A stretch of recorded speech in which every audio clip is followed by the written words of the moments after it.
This species needs all the help that we can give it. New Zealand fairy terns are in a critical condition. With a population of only 40 birds, they are teetering on the brink of extinction.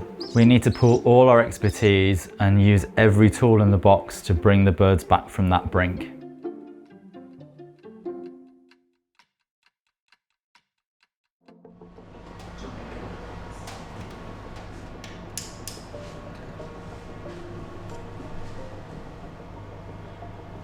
So you can see that the egg is really dark, which basically means that the chick has filled the egg. And then this airspace is what the chick breaks into to start breathing. Hi everyone, I'm Carl. I'm the team leader of the bird department here at Auckland Zoo. We're in the incubation room. This is where a lot of our conservation work is done. At the moment, we've got fairy tern eggs. New Zealand's fairy terns are one of the rarest birds in the world. There are only around 40 birds, of which only about half are in breeding pairs. The inclement weather recently with really bad storms meant that a lot of the nests were washed away. So luckily the Department of Conservation managed to get the eggs off the nest and bring them to the zoo, and we incubate them for them. So we turn the eggs every day, so it's a natural occurrence what the parents would do. It moves all the nutrients around in the egg. The eggs are in this incubator. 2 have just externally pipped, so that means they'll be hatching out of the shells very soon.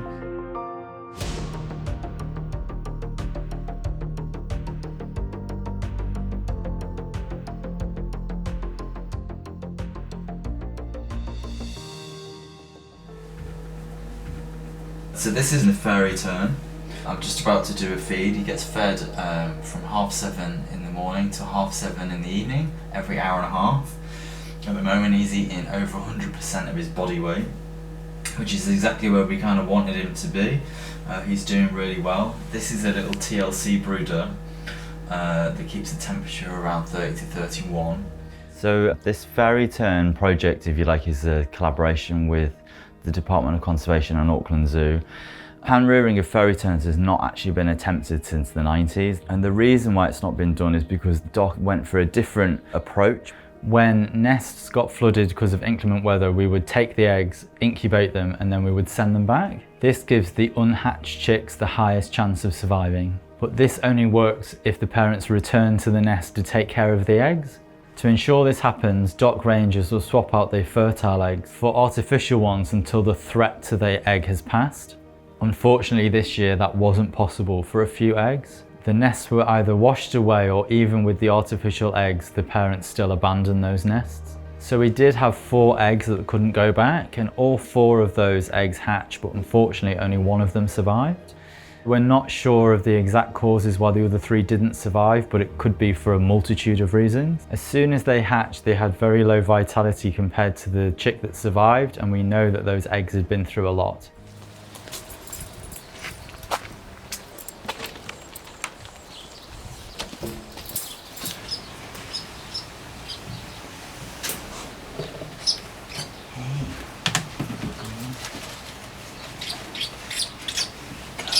So when he first hatched, we were a bit concerned because one of his feet was slightly twisted. She was probably just something to do with the incubation and hatching. So it's a little bit like a baby in a womb, and when after they're born, sometimes they sleep in the same position, and that's kind of the same with eggs. So what we did was a couple of pieces of like cardboard and tape and just stuck them over to flatten it out.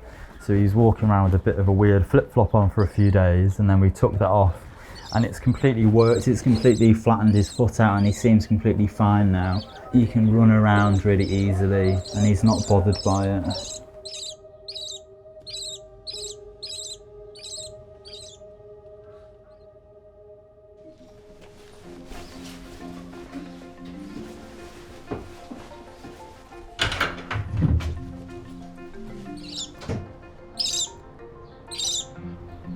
So because they're going to go back out into the wild, it's important that they are as wild as they possibly can be. So minimum human contact. He's got 3 different heated areas to replicate the parents. So the birds can sort of thermoregulate themselves, and a fake mum and dad.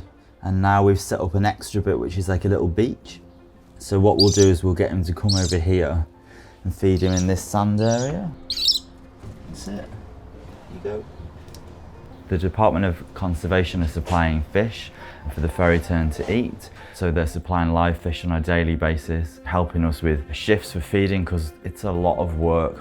So we use our expertise of our own knowledge of all the different animals before that we've hand reared, all the different birds from the whole of the bird team.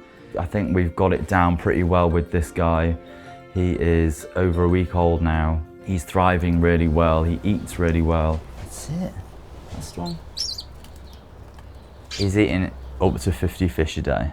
So we're still on the same amount of feed, so we still do 7:30 in the morning till 7:30 in the evening, every hour and a half. So as he gets a little bit older, maybe in a few days we might move it to 2 hours.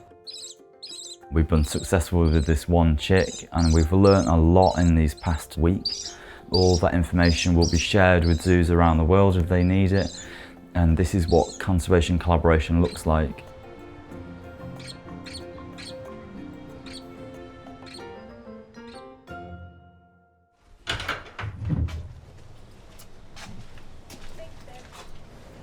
Hi.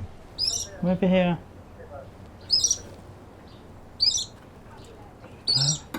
So we've reached a milestone. He's 2 weeks old today. As you could see, he's feeding by himself with a little bit of encouragement from us. So this little sand tray with a little bit of sand water, he would naturally pick up sand and get it in his gut in the wild. And because he's going to go back into the wild, we need to get him used to that. And it's great that he's going straight under the heater when he's eating because that means he's digesting his food really well. So far, so good. He's on track, so he's doing exactly the same behaviours as he would in the wild. So we think in about a week, he will be ready to go to the aviary that Doc have built for him, which is pre-release aviary. That'll be the next stage for the Department of Conservation. They're going to take over in our conservation collaboration.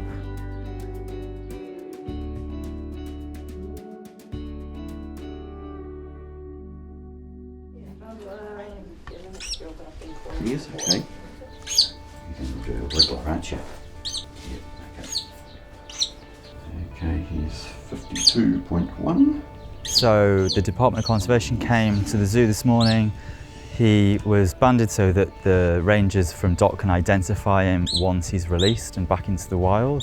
We work with DOC a lot, so it's really exciting to have this new collaboration and build that relationship up in the future and do more work with fairy tern. Yeah, all good to go.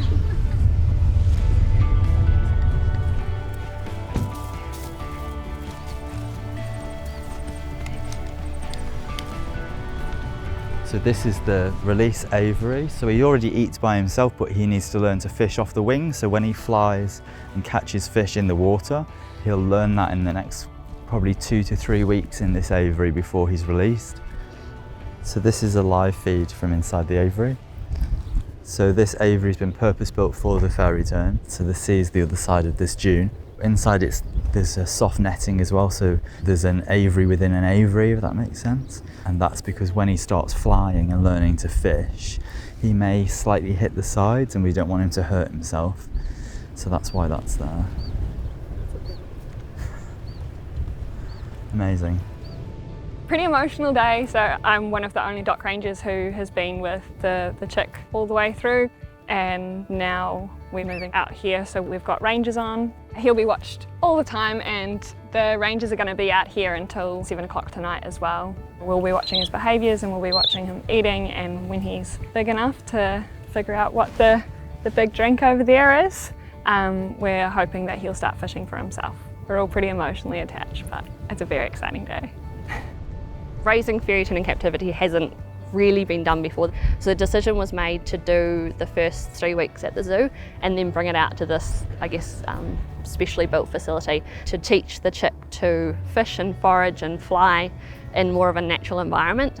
This is also a pretty critical site for fairy terns. If we get chicks that are able to fly from the site, the adult birds will be able to pick that chick up and then take it away with them.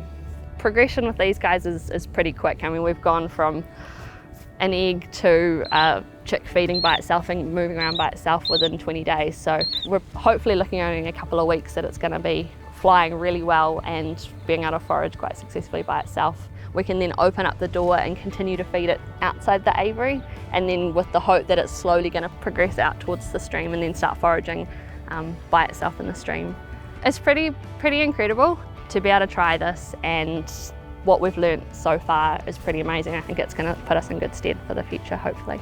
It's kind of bittersweet really when it's over for us, because we've absolutely loved having him in the zoo, but it is that kind of tender hooks all the time, is he all right? And we have a little fairy tern WhatsApp group that will share pictures and make sure so everybody is aware that he's fine. And yeah, it's bittersweet. It's nice to get him here, and you always envision this future goal. There's only 40 of these left. It is a huge achievement, and this is why everyone's worked so hard on it. It will be amazing to see him out there.